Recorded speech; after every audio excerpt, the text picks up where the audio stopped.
I'm Rachel Barenbaum, and today my guest is Desmond Hall. His new book just dropped, Your Corner Dark. It is unbelievable. And I had the super lucky privilege of reading this book drafts and drafts ago. I absolutely have loved it all along from day one. Des, I'm so excited for you. Tell me, what is your book about?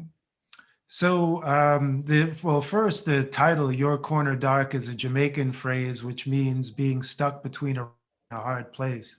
And my protagonist, Frankie, is a Jamaican teenager who lands this full ride scholarship to study at the University of Arizona in America. And it's the golden ticket until his dad gets hit with a stray bullet, and Frankie has to get money for quick medical expenses. And the only way he can do it is by joining his uncle's posse, which is a gang. Jamaican word for gang, posse. So I love that already we're talking about Jamaican word, right? You're translating the patois for us. Mhm. Language is a really big part of the book. And I would love to hear how you thought about that, what you decided to translate, and why, and how did that go with your editor? Yeah. So I mean, the process was iterative. Even with working with the writing groups at Grub Street and others, finding the right balance of patois, patois in Jamaica, and it's a little bit getting people to understand the writing, because I started at first really heavy, like how people speak, and how country people speak sometimes in Jamaica can have a very heavy patois. So I had to make a tough choice because sometimes people didn't get what was going on. And I'd have to rewrite and do different drafts with different levels of patois to allow people to actually understand what was going on, because people back home will, they'll get it. But, for all the readers who are not Jamaican or Caribbean, they needed a little bit less Jamaicanized version to understand it. So on page 3, I think you really set up the entire book. Wow. And you write there's the scene where Frankie's uncle asks his nephew about a scholarship. And the uncle says to Frankie, if you get it, you're going to run away from Jam Down. You're going to leave your people. Joe was still smiling, but his words felt like a slap. And that for me was like the crux of the book from page 1, right? What are Right. you going to do? Are you abandoning your people? Right. Or are you taking that scholarship, that push pull? And I just loved how you set that up. Can you talk about that? Sure. Well, brain drain is real, and so many young people in Jamaica, even when well qualified, can't find jobs and can't find work. So, of course, Frankie looks at this as like a great opportunity. But the kid does legitimately, like most Jamaican expats, they want to come back home. They love yard and they want to come back and like do something. But the economic situation is tough. And Joe, he has a different point of view. He doesn't want anyone, he doesn't want his nephew leaving. And he's also, as you astutely see, there's some underlying reasons that Joe has for wanting Frankie to stay in Jamaica, which we won't give away now because it would be a big spoiler.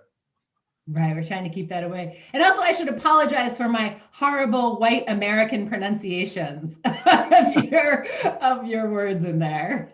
No, man, no, it's all good, all good. But just beautiful. So, also, still in those first few pages, we see a Glock, we see a street fight, and we see a father beating his son.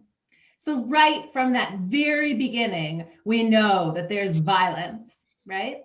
Yes. Can you talk about including that right from the beginning? Was that a discussion with your editor at all or your agent? Yeah, so I got to with the Grub Street crew, and setting up everything in that first act. And I think that's a sort of a Robert McKee, because I'm a true disciple of Robert McKee's story. And he believes in always setting up your characters to face greater and greater adversity to reveal true character because, we all know talk is cheap. And the idea is that you only reveal yourself by, showing yourself through your actions under a great deal of pressure. And my agent, the beloved Faye Bender, and the amazing Caitlin DeLuey, my editor, they fully understood that and only helped me to sharpen those key plot points early on. I just loved it.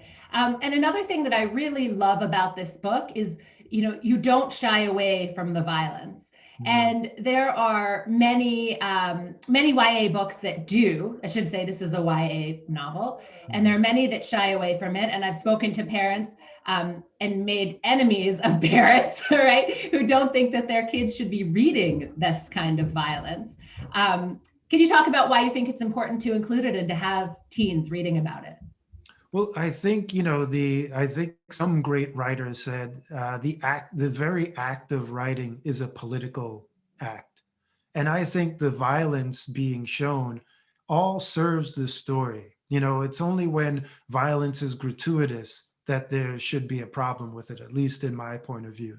And I think, by showing the violence between father and son, in this particular instance, between the uncle and what Frankie has to do to live in his neighborhood, even though this is, a valedictorian level kid who can, gets all A's in AP calculus, engineering, and everything, he still has to, take care of himself physically.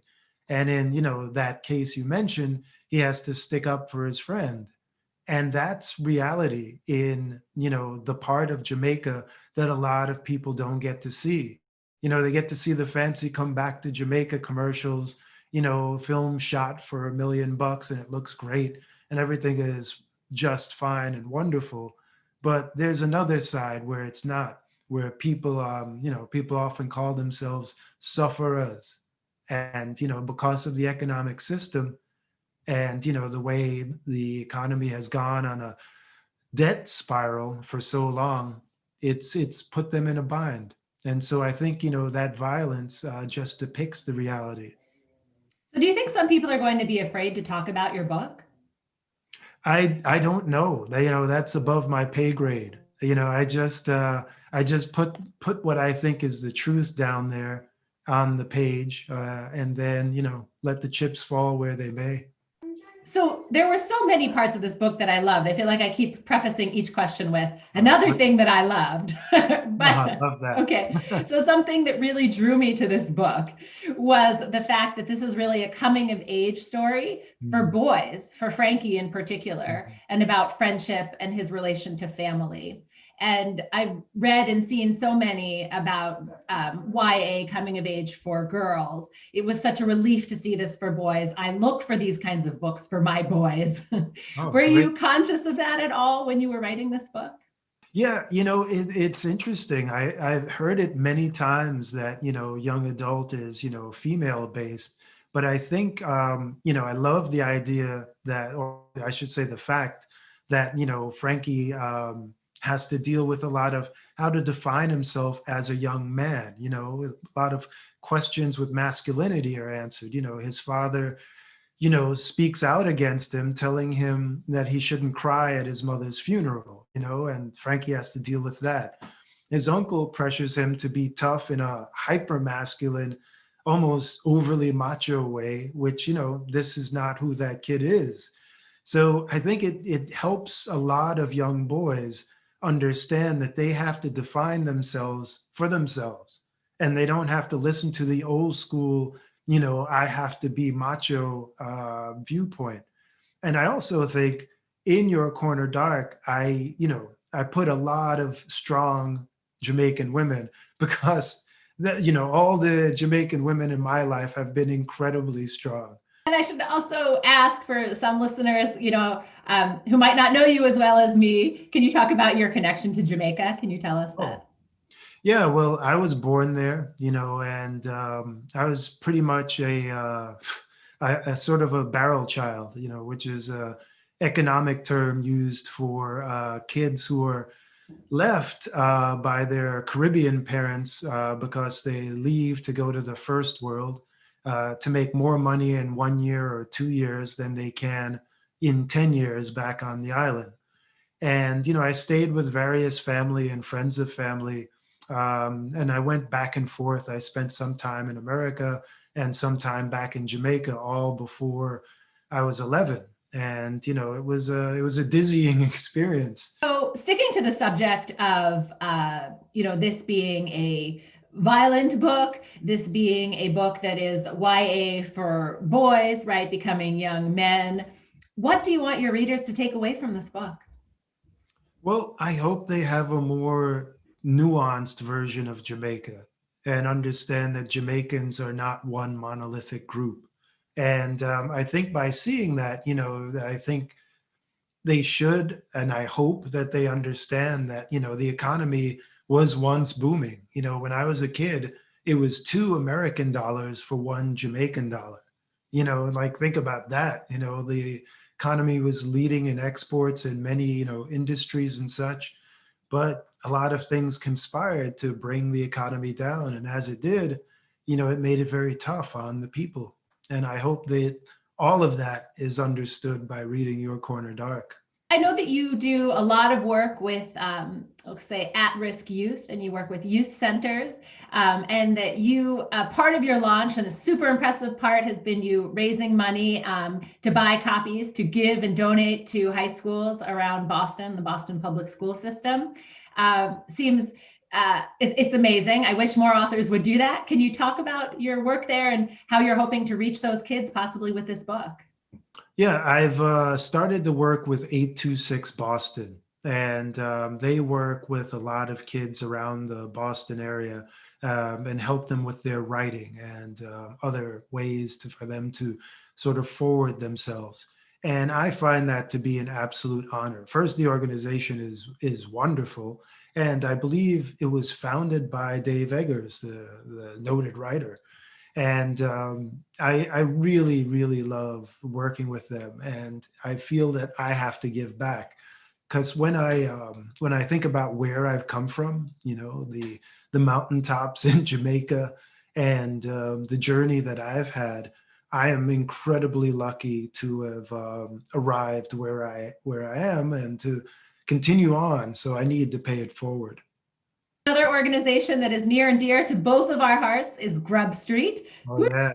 Shout out to Michelle Hoover. I know we're both grubbies. So, what do you have to say about Grub Street? Oh, I mean, I can't say enough about Grub Street. Grub Street has made me a writer. Without Grub Street, I would not have been. And Grub Street also has this incredible community, and I wasn't always a believer in that type of writing community, but man, did it open my eyes. It gives you so much support. And in the process, as well as, you get great ideas and thoughts. And it's just amazing. I would say anybody who wants to write on any level should get themselves to Grub Street. How hard was it to find an agent and get this book published? Wow. So Grub Street has this Muse and the Marketplace, America's #1 writing conference. And Grub Street usher us into this writing conference after we come out of the novel incubator program. And we get to meet the top editors and agents in the world, and just an amazing process. So while there, myself and many of my classmates got a chance to pitch, our books, and several agents asked for, the full manuscript. And from that, I got, a few offers. And then there was a grubby, Jennifer De Leon, who's written the great book, Don't Ask Me Where I'm From. And she, then introduced me to her agent, Faye Bender. And she was in the hospital at the time. She said, no, no, no, don't sign anything yet. Don't let me introduce you to Faye. And Faye, sent me like 2 pages, single spaced notes. And I was like, wow, the book is better already with these notes. So, I signed with Faye, who then sent it out.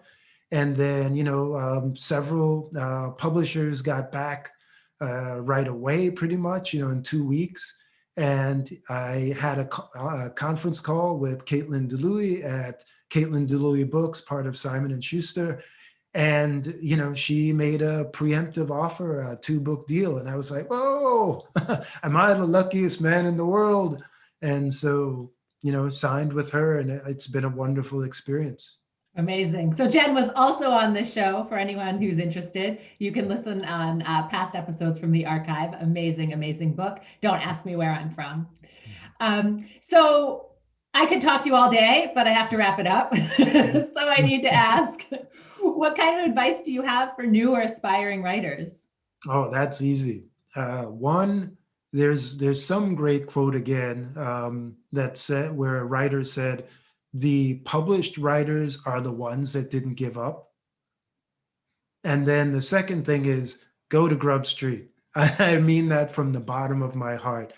Des, thank you so much. Your Corner Dark is absolutely fantastic. May you sell many, many